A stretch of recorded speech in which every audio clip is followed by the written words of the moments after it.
Jour J pour les Bleus qui disputent, ce dimanche 18 décembre à 16 h, la finale de la Coupe du Monde 2022 face à l'Argentine. L'enjeu est de taille pour l'équipe de France, décrocher une 3e étoile, la 2e après leur sacre de 2018 en Russie. Nul doute donc que l'émotion sera palpable sur le terrain lors du recueillement des équipes devant les spectateurs au son de leurs hymnes respectifs.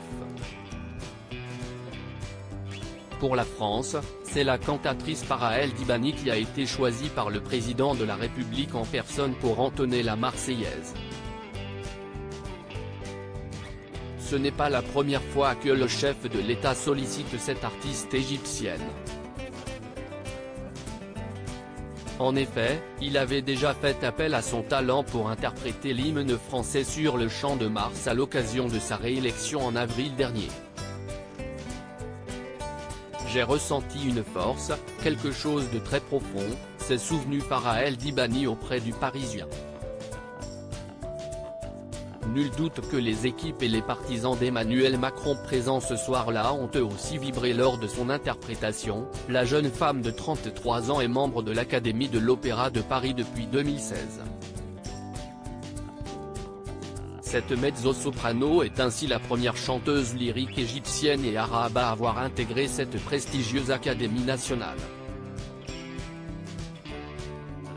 Coupe du Monde 2022, les proches des Bleus présents dans les gradins en soutien. Cela me met de la pression. Pour autant, passer de la scène de l'Opéra de Paris à un stade pouvant accueillir près de 89 000 spectateurs n'est pas une mince affaire pour l'artiste.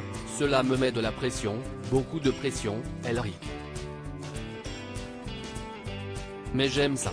Cela me donne aussi de l'énergie et du courage, a-t-elle confié à nos confrères, juste avant d'embarquer dans l'avion présidentiel qui l'a emmenée, ce samedi 17 décembre, au Qatar aux côtés du couple présidentiel.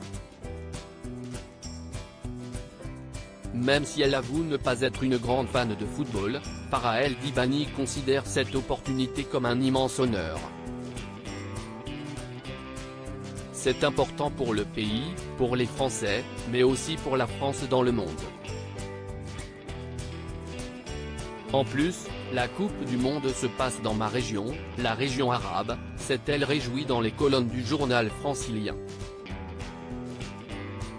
Ravie de pouvoir relier sa culture arabe et celle de la France, la chanteuse lyrique sait déjà qu'elle aura des frissons en chantant l'hymne révolutionnaire. Cette égyptienne germano-anglophone de naissance a indiqué avoir entamé les démarches administratives pour obtenir la nationalité française. Je suis éligible, c'est en cours. Vous comprenez pourquoi c'est si émouvant pour moi de chanter la Marseillaise, a-t-elle conclu. Article écrit en collaboration avec 6 médias. Crédit photo, Véan Christophe Clovis.